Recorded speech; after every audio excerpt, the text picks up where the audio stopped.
होना तो चाहिए था।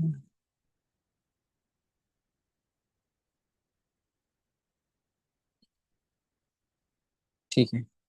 हाँ, तो फाइल के जैसे विंडोज में तो राइट क्लिक करते नोटपैड का फाइल बन जाता है, ठीक है। यहाँ पे कैसा होता है, कोई भाई। प्लेन टेक्स्ट फाइल क्रिएट करने के लिए वीआई होता है। अनु भाई। वीआई एक सॉफ्टवेयर है। VI hello. एक। हेलो। हाँ। हाँ भैया। हाँ। हाँ, मैं बोल रहा हूँ जो मैं 1 मिनट में आ रहा हूँ जरा वॉशरूम हेलो। से। मैं बोला मैं वॉशरूम से आ रहा हूँ 2 मिनट में जरा। अच्छा अच्छा। ठीक है ठीक है।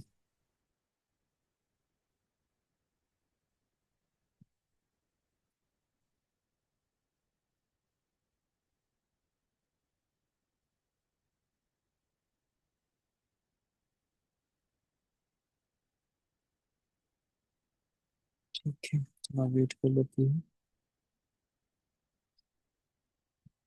तो फिर वीडियो कॉल ठीक करते हैं। और दो फोन जन काम कौन कर था रहा भैया? है। हाँ। और दो जन कोई था ना?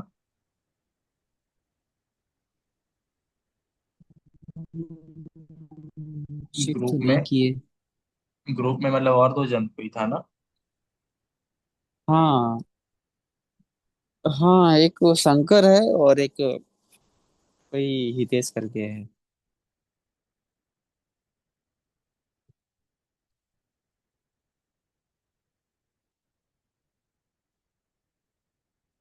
क्यों नहीं काम कर रहा है।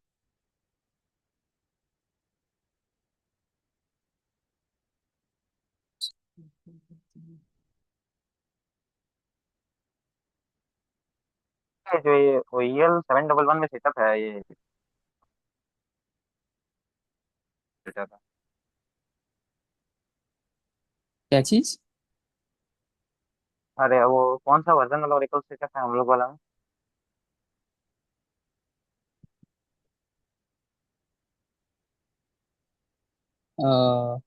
समझ नहीं पा रहे। 11G है कि 12C? आप बोले ना दो ठो और करना था हम लोग का कौन सा? मैं आ गया हूँ अब, है ना? हाँ हाँ हाँ। अच्छा ठीक है। हम लोग का जो बीएम में है ना, वो 19 हाँ। सी है। तो हम लोग 12 सी डालेंगे। 12 सी को फिर अपग्रेड करेंगे 19 सी में। क्या होगा ना, वो दोनों चीज कवर हो जाएगा। 12 सी भी देखने में मिल जाएगा, 19 सी भी देखने में मिल जाएगा। और कैसे अपग्रेड होता है वो भी देखने में मिल जाएगा।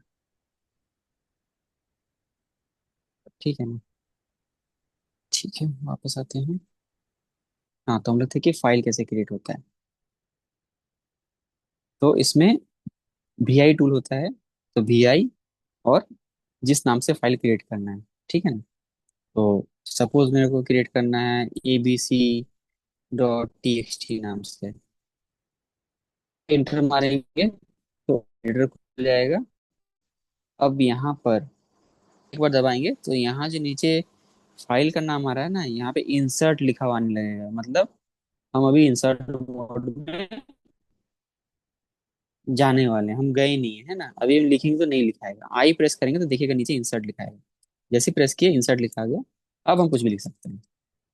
ठीक है ना, कुछ भी इंटर मार के लिख सकते हैं। तो ये मेरा सिंपल एक टेक्स्ट फाइल क्रिएट हो गया। अब इसको सेव कैसे करेंगे। तो अभी तो ये मेरा इंसर्ट मोड में है। इंसर्ट मोड से बाहर आने के लिए आपके कीबोर्ड में एक इस्केप बटन है, ESC, F1 के लेफ्ट में, उसको दबाएंगे। तो नीचे जो इंसर्ट लिखा हुआ है वो इंसर्ट गायब हो जाएगा। इससे पता चलता है कि हम इंसर्ट मोड से बाहर आ गए हैं। ठीक है। तो इसको फिर अब हम इसको सेव कर सकते थे, तो कैसे सेव करेंगे। तो जो एल के बगल में जो राइट साइड में है ना सेमीकोलन वाला, उसको शिफ्ट दबा के अगर प्रेस करेंगे तो ऐसा दो डॉट आएगा नीचे में। ऐसा आया। फिर WQ और एक्सक्लेमेशन का सिंबल। ठीक है ना, WQ स्मॉल में एक्सक्लेमेशन इंटर मारेंगे तो ये फाइल सेव हो जाएगा। अब हम LSLTR करेंगे तो हमको ये फाइल यहाँ दिखेगा। तो ये फाइल यहाँ दिख रहा है। ठीक है। और इस फाइल का साइज कितना है। तो ये जो बीच में दिख रहा है ये इसका साइज है, जो बाय डिफॉल्ट लिनक्स या किसी भी में, लिनक्स यूनिक्स एक्स, ये बाय डिफॉल्ट बाइट्स में दिखाता है। इसके बगल में जो है ये टाइम दिखाता है कि ये लास्ट कब मॉडिफाई हुआ है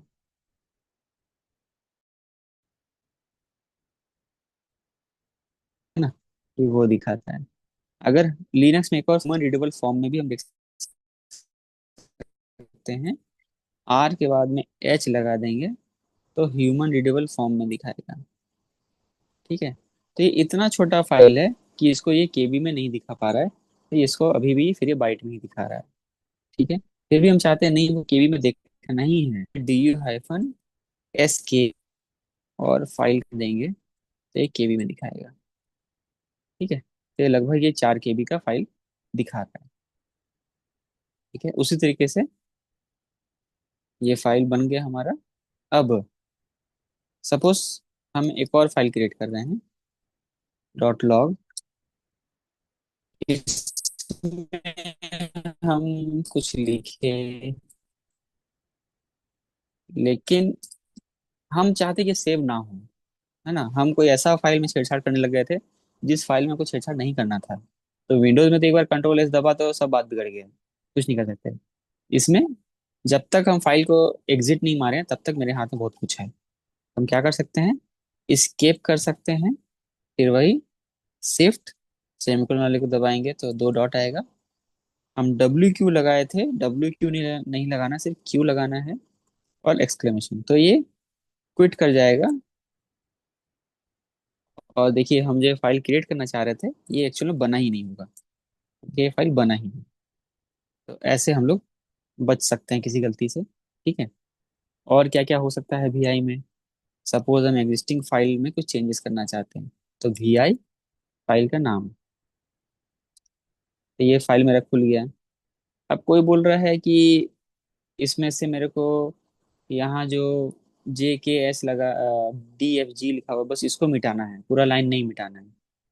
ठीक है ना, तो लिनक्स में बैक स्पेस वगैरह तो सही से काम करता नहीं है। ठीक है, तो अगर कैरेक्टर मिटाना है तो उस पॉइंट पे जाना है, एक्स को प्रेस करना है, एक्स। एक प्रेस करें तो जो हाईलाइट हो रहा है बस वो मिटेगा। एक्स प्रेस किए, फिर से एक्स प्रेस किए, वो हट गया। और अगर हम प्रेस किए रहेंगे कहीं भी रह के तो वो हटाते रहेगा, ऐसे करके। कोई बोलता है कि अरे नहीं गलती से सब हट गया, नहीं हटाना था, रीडू करो, सॉरी अंडू करो। तो उस केस में क्या होता है, यू प्रेस करना होता है। यू प्रेस करेंगे तो अंडू हो जाएगा। जितना बार प्रेस करेंगे देखिए अंडू होते जा रहा है। ठीक है, तो हम जो भी चेंज किए वो रिवर्ट होते जा रहा है, तो ऐसे अंडू होता है। कोई बोल रहा है कि सेकंड लाइन को डिलीट कर दो, पूरा लाइन। तो डी जो है, डी की को 2 बार दबाना है तो सेकंड लाइन गायब हो जाएगा, तो सेकंड लाइन गायब हो। ठीक है, उसी से जैसे एक्स को दबाए हुए थे तो धीरे धीरे करके सारा कैरेक्टर मिट रहा था, वैसे डी को प्रेस करके रखेंगे तो सारा लाइन एक एक बार में मिटता जाएगा, ऐसा, ऐसे करके। ठीक है ना, अंडू कर देते हैं। ठीक है, अब सपोज कीजिए ये फाइल बहुत बड़ा है ना, मेरे को सारा कैरेक्टर क्लियर करना है, तो हर एक लाइन में जाके डी दबाना या डी प्रेस करके रखना भी मेरे लिए संभव नहीं है। तो उस केस में क्या करेंगे, उस केस में शिफ्ट, ये वाला कॉलन, %डी, इंटर मारेंगे तो सारा लाइन ये हटा देगा। ठीक है, तो अगर किसी बड़ा फाइल में से सारा कंटेंट हटाना है तो ऐसे में हटा सकते हैं। एक बार फिर से बताइएगा, क्या बताए कैसे हटाना है? ये पूरा वाला जो हटाए हैं, जी जी। अच्छा अच्छा, देखिए वापस अंडू करते हैं, यू प्रेस करेंगे अंडू हो जाएगा। ठीक है, देखिए अगर हमको सारा हटाना है तो कैसे करेंगे, शिफ्ट सेमीकोलन वाला बटन को टिपेंगे, ऐसे आ हम्म। जाएगा, हम्म। %डी, है ना। ठीक। ऐसे करेंगे, इंटर मारेंगे तो सारा हट जाएगा। ये है। अब और एक है इसमें, है तो इसमें बहुत सारा चीज। ठीक है ना, क्योंकि लिनक्स जैसे हम पहले बताएं कमांड में बहुत कंट्रोल होता है, कमांड से हम बहुत कुछ कर सकते हैं। अब जैसे हमको, हम एकदम ऊपर में है ना, हमको एकदम आखिरी लाइन में जाना है, तो मेरे पास 2 ऑप्शन है, हम तो डाउन एरो से ऐसे ऐसे ऐसे ऐसे आना होगा, ऐसे ऐसे ऐसे हमको आना होगा, जिसमें हमको टाइम लगेगा अगर बहुत लंबा कोड है तो। नहीं तो दूसरा तरीका क्या है, शिफ्ट और स्मॉल जी को दबाएंगे तो एकदम एंड में आ जाएंगे। तो देखिए मेरा कर्सर एकदम एंड में आ गया। ऐसे हम टॉप टू बॉटम आ सकते हैं। ठीक है ना, ये चीज है। फिर अगर हमको यहाँ है और हमको इसके नीचे जस्ट इस लाइन के नीचे हमको कोई लाइन लिखना है, तो ओ प्रेस करते हैं तो इसके जस्ट नीचे इंसर्ट मोड में आ जाएगा। तो देखिए इसके नीचे खाली जगह बनेगा और ये इंसर्ट मोड में चला जाएगा। अब हम कुछ लिखेंगे तो इसके नीचे लिखाएंगे। ठीक है। तो वीआई में बहुत सारा फीचर है। ऐसा आपको अनगिनत फीचर मिलेगा वीआई में, अगर आप गूगल करने बैठेंगे तो बहुत मिलेगा। तो आपको जैसे भी जिज्ञासा आता है कि ऐसा कैसे कर सकते हैं, ऐसा कैसे कर सकते हैं, आप लोग इसको गूगल कर सकते हैं, आपको हूबहू उसका कमांड मिलेगा, उसको आप लोग लिनक्स पे प्रैक्टिस कर सकते हैं। ठीक है, तो ऐसे हम लोग फाइल बना सकते हैं। ये तो था हम लोग अगर हमको फाइल के अंदर कोई कंटेंट डालना है तो। अगर हमको सिंपल एक ब्लैंक फाइल क्रिएट करना, जस्ट एक फाइल, उसके अंदर कुछ होना नहीं चाहिए, तो एक कमांड है टच। टच abc डॉट कुछ भी नाम, ये फाइल बना देता है, इसके अंदर कुछ होगा नहीं। ठीक है, अच्छा हम उसी फाइल को बना दिए, कुछ और नाम से बनाते हैं। Touch abcd। तो देखिए abcd.txt फाइल बन गया जिसका साइज है 0। और टच का इस्तेमाल ज़्यादातर वहाँ करते हैं जैसे जब सर्वर टीम हमको कोई ये नया माउंट पॉइंट बना के देता है ना, जैसे ये DFFNH की है, तो इतना फाइल सिस्टम है। सपोज कीजिए कि ये बूट जो है 100% भर गया है, तो हम उससे नया ये मांगेंगे कि मेरे को ये नया फाइल सिस्टम दो, हमको डेटा रखना है। तो वो आपको एक नया डेटा फाइल मान लीजिए ये बना के दिया है। अब सीधा उसको हाँ बोलने के पहले कि हाँ आपने दे दिया सब बढ़िया है, वो करने के पहले हम लोग चेक करते हैं कि हम यहाँ पर मेरे को परमिशन है कि नहीं रीड राइट का इस लोकेशन पे। तो हम वहाँ पे जाते हैं इस पाथ में और कोई एक फाइल बना के देखते हैं। अगर ये फाइल सही से बन गया तो मतलब मेरे को परमिशन है उस जगह पे। और अगर एरर आ गया परमिशन डिनाइड, तो हम बोलेंगे अरे नहीं नहीं आप बना तो दिए लेकिन मेरा यूजर को परमिशन नहीं दिए उस पाथ पे, तो हम कुछ कर ही नहीं पा रहे हैं। तो फिर वो परमिशन देगा, तब जाके हम दोबारा से चेक करेंगे, तब हम कंफर्म करेंगे हाँ फाइल सिस्टम आपने जो दिया है मैं वहाँ पे रीड राइट कर पा रहा हूँ। इस तरीके से होता है। तो टच का इस्तेमाल हम लोग वहाँ करते हैं, वीआई भी कर सकते हैं, बट वीआई के अंदर घुस के उतना लिखना पड़ता है और टच में तुरंत पता चल जाता है। तो ऐसे हम लोग फाइल्स वगैरह क्रिएट करते हैं। अच्छा, फाइल को हम लोग पढ़ते कैसे हैं, तो कोई फाइल पहले देखते हैं। जैसे एक फाइल होता है etc। हाँ, जैसे मान लीजिए एक फाइल है जो /etc वाले फाइल सिस्टम पे है, फाइल का नाम है होस्ट। तो इसको पढ़ने के लिए दो तरीका है। एक मोर नाम का कमांड है, MORE। ये क्या करता है, थोड़ा थोड़ा फाइल को खोलता है, एक बार में नहीं खोलता है, थोड़ा थोड़ा खोलता है ऊपर से नीचे की तरफ। अगर छोटा फाइल है तो एक बार में खोल देगा, एक बार में दिखा देगा। अगर बड़ा फाइल है तो थोड़ा थोड़ा करके दिखेगा। जैसे हम लोग को एक मैनुअल बनाना पड़ेगा, बड़ा फाइल यहाँ है नहीं। अच्छा होगा,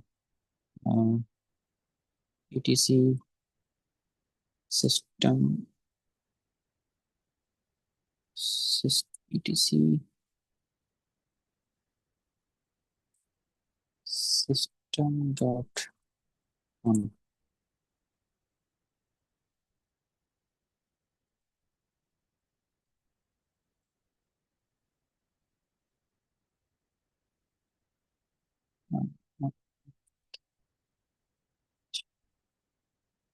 नहीं ये कोई बड़ा फाइल नहीं है, ठीक है कोई नहीं। हम लोग अपना ही फाइल को थोड़ा सा बड़ा कर लेते हैं।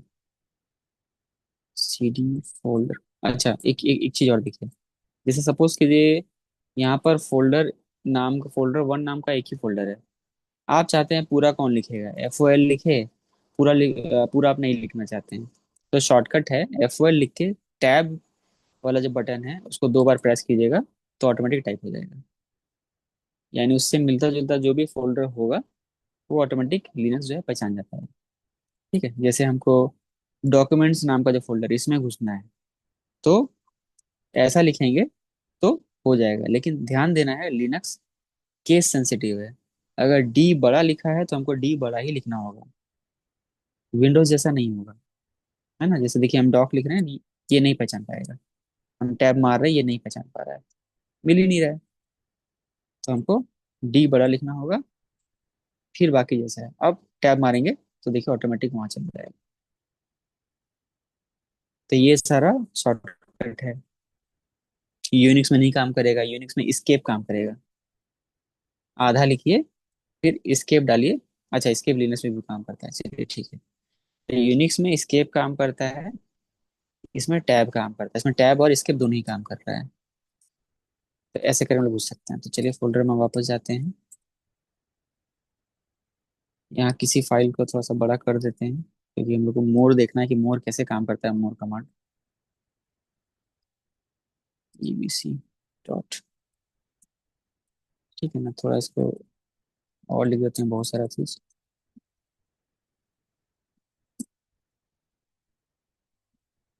अच्छा, नीचे एक और तरीका दिखाते हैं।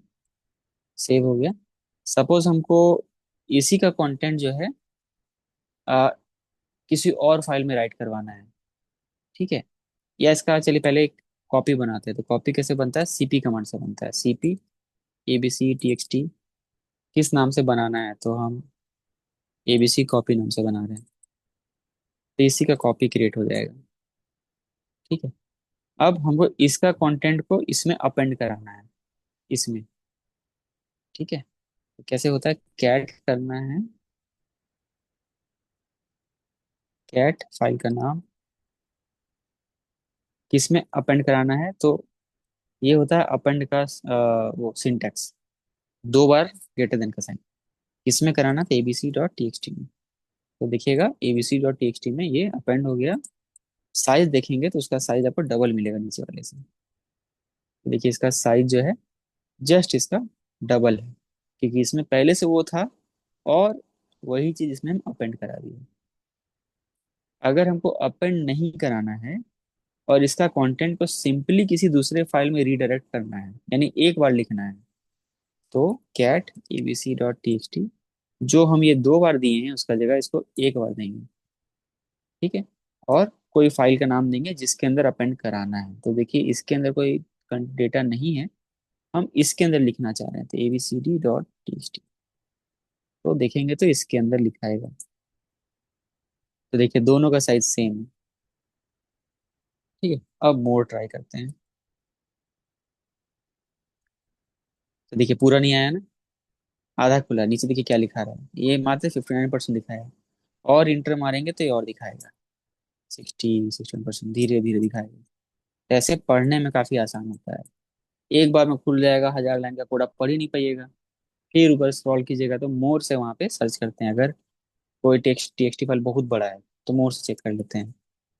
लेकिन अगर कोई छोटा फाइल है, जैसे जैसे एबीसी डॉट टीएक्सटी फाइल, नहीं ये बड़ा है, एबीसी कॉपी वाला, तो कैट कर लेते हैं। तो कैट से क्या होता है, एक बार में पूरा खुल जाता है ना, एक बार में पूरा खुल जाता है। ठीक है, और क्या क्या कर सकते हैं हम लोग फाइल के साथ। हम चाहते हैं कि हम फाइल का सिर्फ पहला 2 लाइन देखना चाहते हैं, उसके अंदर का कैसे देखेंगे। एक तरीका तो है कैट से। सपोज इस फाइल का हमको पहला ऊपर का 2 लाइन देखना है, कैट से देखेंगे तो इसको थोड़ा प्रोसेस कराना होगा। तो पाइप, ऊपर का 2 लाइन देखना है तो हेड, हेड माने मुंडी यानी ऊपर, ऐसे याद रख सकते हैं। कितना लाइन देखना है, तो -2, ऊपर का 2 ही लाइन देखना है। तो ऊपर का 2 लाइन दिखा रहा है। ठीक है, उसी तरीके से अगर नीचे का 2 लाइन देखना है, तो टेल, टेल माने पूछ, ऐसा कुछ समझ लीजिए। तो नीचे से 2 लाइन दिखाएगा। ठीक है, ऐसे करके देख सकते हैं। नहीं तो कैट के अलावा आप हेड और टेल को डायरेक्ट यूज कर सकते हैं। जैसे अब -2 फाइल का नाम, तो 2 लाइन दिखाएगा। उसी तरीके से टेल,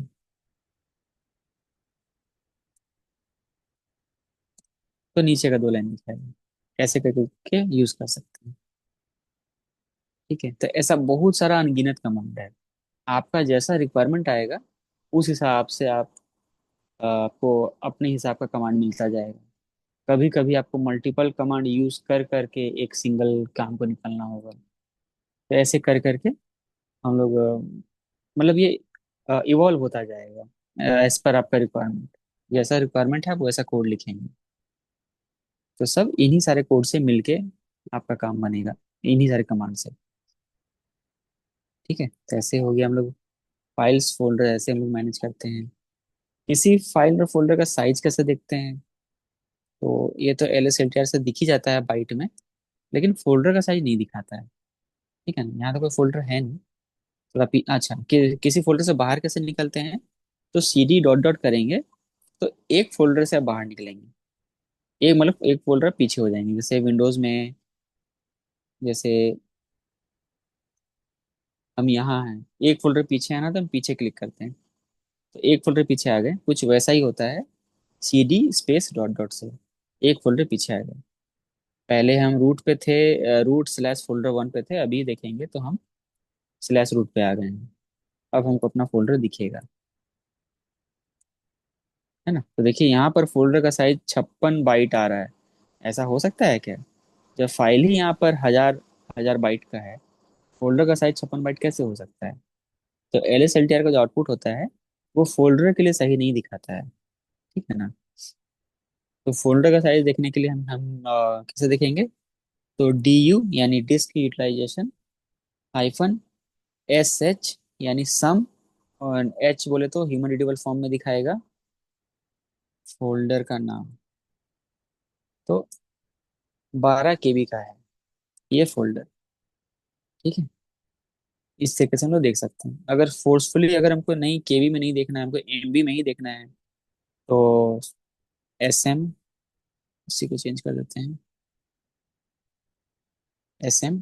तो एमबी में दिखा रहा है, तो एमबी ये राउंड में दिखा रहा है 1 MB, हालांकि 1 MB का है नहीं। ये राउंड में दिखा दिया 1 MB का है। इस तरीके से हम लोग देख सकते हैं। ये फिर से DUSS वाला कर दीजिए ना। ड्यू ऐसे चलाएं? एक्सप्लेन कर दीजिए कि डी से क्या मतलब है, यू से क्या मतलब, ऐसे अच्छा वाला। अच्छा, डी जो है ना ये कमांड है, डिस्क यूटिलाइजेशन फुल फॉर्म नाम है। ये कमांड है, इससे किसी फोल्डर का यूटिलाइजेशन दिखता है, कितना जगह वो लिया है। ठीक है, फिर हाइफन एस किए तो ये सम करेगा, उसके अंदर जितना भी फाइल है उसको सम कर देगा। ठीक है, फिर एच ह्यूमन रीडेबल फॉर्म में। अब ह्यूमन रीडेबल फॉर्म में वो खुद डिसाइड करेगा। अगर बहुत बड़ा फाइल है तो उसको केबी में दिखाएगा तो हमको कोई फायदा नहीं है। उसको या तो एमबी या जीबी में दिखाएगा। फॉर एग्जांपल जैसे ये बूट वाला जो लोकेशन है, ये यूज्ड कितना है, 230 MB है। ठीक है ना, अगर इसको हम डी हाइफन एस एच करेंगे तो इसको ये केबी में नहीं दिखाएगा, इसको ये प्रॉपर एमबी में दिखाएगा। एच का मतलब ह्यूमन रीडेबल, मतलब मेरे को क्या देखने में आसानी रहेगा ये उस फॉर्मेट में दिखाएगा। अगर सपोज करो इसी को अगर ये केबी में दिखाता तो कैसे दिखाता है 1980000। तो ह्यूमन के लिए मुश्किल होता है ना वो, तो उसको एम में दिखाए। अब सपोज कोई जीबी में यूज हो रहा है कोई, जैसे ये स्लैश जीबी में यूज हो रहा है, तो do you have an S H ये करेंगे तो इसको ये जीबी में दिखाने का कोशिश करेगा। अभी अभी ये सम कर रहा है क्योंकि ये बड़ा है फाइल सिस्टम।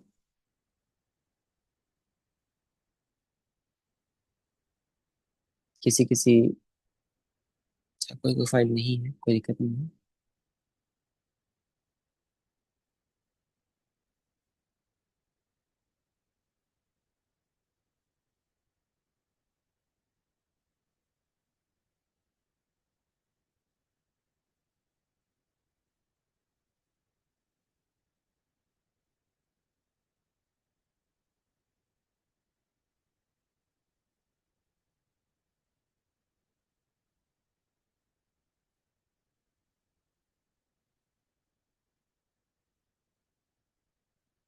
ठीक है, तो देखिए यहाँ पे जीबी में दिखाया है, क्योंकि इसको लगा कि एमबी में दिखाएंगे तो बहुत ज्यादा बड़ा नंबर आएगा।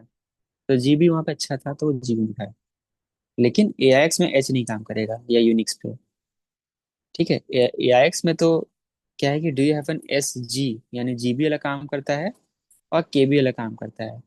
एम और एच एआईएक्स में नहीं काम करेगा। यूनिक्स में सिर्फ के काम करेगा। Do you have an S के। उसमें ना जी काम करता है, ना एच काम करता है, ना एम काम करता है।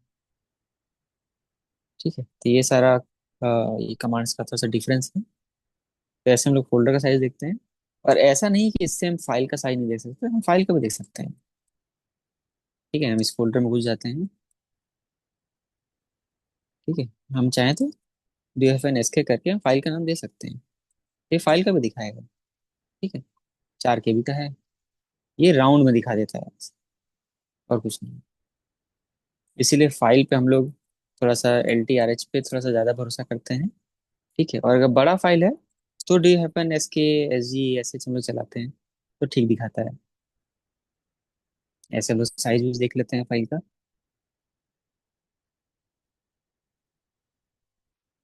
अब आते हैं हाउसकीपिंग लिनक्स में।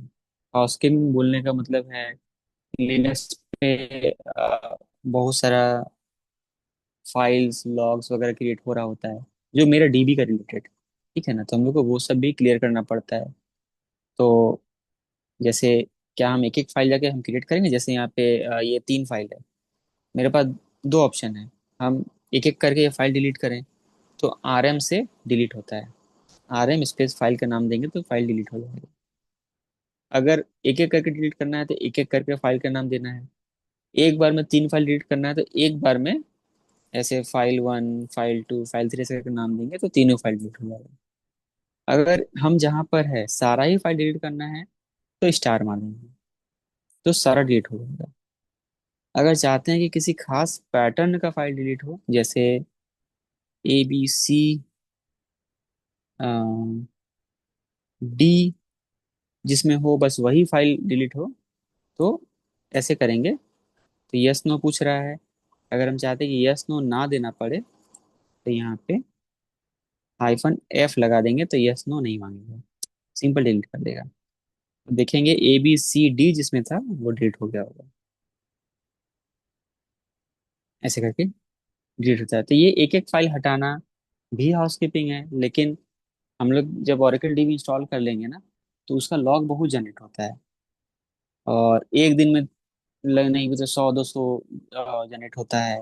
हमारे लैब सिस्टम में तो नहीं होगा, एक्चुअल जब हम लोग काम करेंगे कंपनी वगैरह में, तो वहाँ पे हम लोग ना एक छोटा सा स्क्रिप्ट लिखते हैं, उससे डिलीट करते हैं। जिसमें एक बार हम लोग वो कमांड चला दिए, वो एक बार में वो सारा डिलीट करता रहता है, करता रहता है, करता रहता है। जिसमें हम कंडीशन पास कर सकते हैं कि 30 दिन पुराना फाइल डिलीट करो, 1 दिन पुराना फाइल डिलीट करो, ऐसा ऐसा करके। तो ये जब हम लोग डीबी का हाउसकीपिंग देखेंगे, वहाँ पे थोड़ा सा और अच्छा से देखेंगे। ठीक है, बट उसके अंदर चलता यही है, RM कमांड चलता है। ठीक है, लेकिन जैसे भी बताएं कि RM से फाइल डिलीट होता है, लेकिन यही RM जब हम फोल्डर पर ट्राई करेंगे तो ये नहीं काम करेगा। ठीक है, फोल्डर को डिलीट करने के लिए RM के बाद -RF लगाना पड़ता है। ठीक है, F तो F फॉर फोर्स है, एक्चुअल में R लगाना होता है, रिकर्सिव। ठीक है, तो F से यस नो नहीं मांगेगा, तो ये पूरा फोल्डर ही हट जाएगा। अभी देखिए फोल्डर नहीं है। ठीक है, ये चीज है। और क्या क्या हो सकता है फाइल के साथ ऑपरेशन? हम लोग फाइल को रीनेम नहीं किए, तो चलिए रीनेम देख लेते हैं कैसे होता है। ये मेरा फाइल बना। रीनेम कैसे होता है? जैसे विंडोज में रीनेम कमांड होता है, इसमें रीनेम नहीं होता है, इसमें MV होता है। MV से फाइल का अभी का नाम और नया क्या नाम देना, तो ABD सब हम दे दिए, तो देखेंगे तो नाम चेंज हो गया। ठीक है, और MV से फाइल मूव भी होता है, इसका एक्चुअल नाम मूव ही है। ठीक है, अब इसको सपोज कीजिए इस फाइल को मेरे को म्यूजिक वाले फोल्डर में मूव करना है, तो कैसे करेंगे? ABD.txt कहाँ मूव करना है? तो म्यूजिक वाले में मूव करना है। तो अगर किसी फोल्डर में मूव कर रहे हैं तो उसके लास्ट में स्लैश लगाना पड़ता है। ठीक है ना, तब जाके ये वहां मूव करेगा। मूव हो गया। अभी यहाँ चेक करेंगे तो यहाँ नहीं दिखेगा। कहाँ दिखेगा? म्यूजिक वाले में। तो देखिए म्यूजिक वाले में ही फाइल है। ठीक है। इस तरीके से फाइल हम लोग move, copy, rename, create, delete कर सकते हैं। ये हो गया। अब है जॉब्स इन लिनक्स। जॉब्स माने automated jobs. Automated scheduled jobs. जैसे सर्वर का बैकअप होना, ये सारा चीज हम मैनुअल थोड़ी करते रहेंगे हर दिन। अगर कोई चीज को शाम में सपोज कीजिए उसको 5 बजे होना है, और अगर ह्यूमन ही ये काम करे, तो 1-2 दिन हो सकता है सही टाइम पे होगा, फिर कभी 5:05 पे होगा, कभी 4:50 में होगा, ऐसे होगा। हम चाहते हैं नहीं, क्यों ह्यूमन को मतलब इन्वॉल्व करें, ऑटोमेट कर देते हैं, हर दिन 5 बजे चलेगा। तो जैसे आपका विंडोज में टास्क शेड्यूलर होता है, किसी टास्क को शेड्यूल या ऑटोमेट करने के लिए आप सर्च करेंगे तो यहाँ पे टास्क शेड्यूलर आपको दिखेगा। इसको खोलेंगे तो देखिए यहाँ पे आप लोग टास्क शेड्यूल कर सकते हैं। यहाँ बहुत सारे जैसे टास्क पहले से लगा हुआ है, इतना सारा टास्क पहले से बना हुआ है। और ये सब टास्क देखिए ट्रिगर दिया हुआ कब कब चलना है।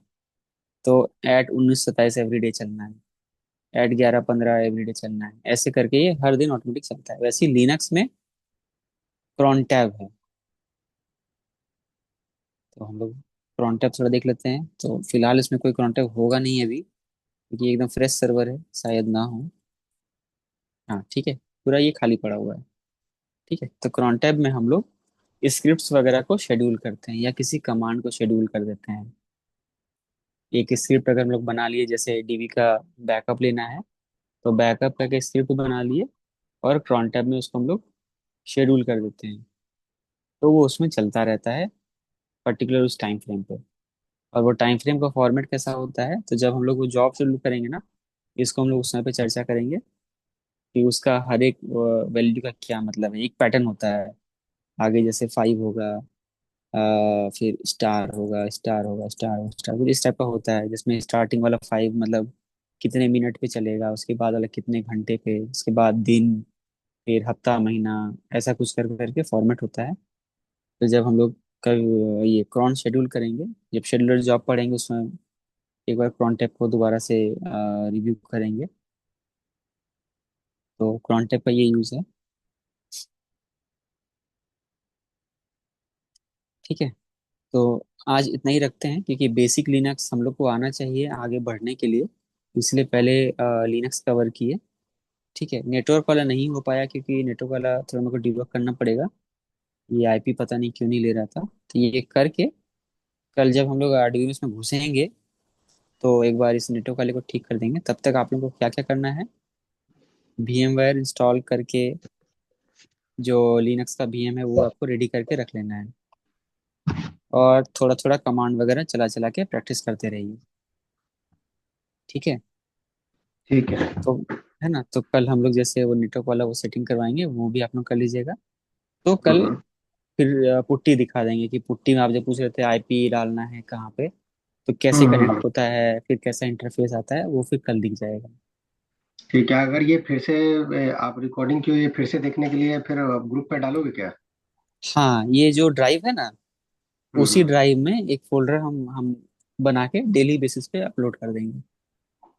जैसे आज ठीक का है। जो है, ये 1 घंटे में हम्म। अपलोड कर देंगे हम। ठीक है, ठीक है। ठीक है ना, तो इतना दूर भैया तक आप लोग। हाँ, उस दिन वाला जो था ना, जो डाउट वाला था, उसको भी अपलोड कर दिया तो। डाउट वाला वो ऑलरेडी किया हुआ है गेस। वो ऑलरेडी है, वो चेक करना। ठीक। ठीक है। ठीक है, चलिए तो आज रैप करते हैं। कुछ पूछना है तो पूछिए। हम्म।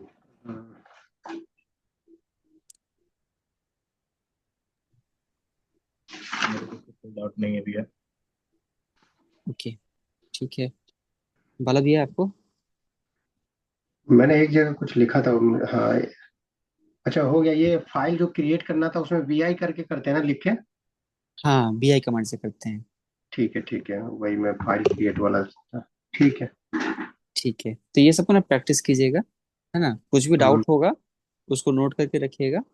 तो कल का दिन जैसे ही हम लोग का खत्म हो जाएगा सेशन, तो आखिर का 15-10 मिनट में वो सब पे हम लोग डिस्कशन कर लेंगे, ठीक है। है ना। और ऐसे अगर कुछ और डाउट होता है जो वहाँ नहीं डिस्कस कर पाए, तो आप ग्रुप में डाल दीजिए। ठीक है, ठीक है। ठीक है, चलिए, थैंक यू, हाँ, कल मिलते हैं। Thank you. ठीक है भैया, थैंक यू।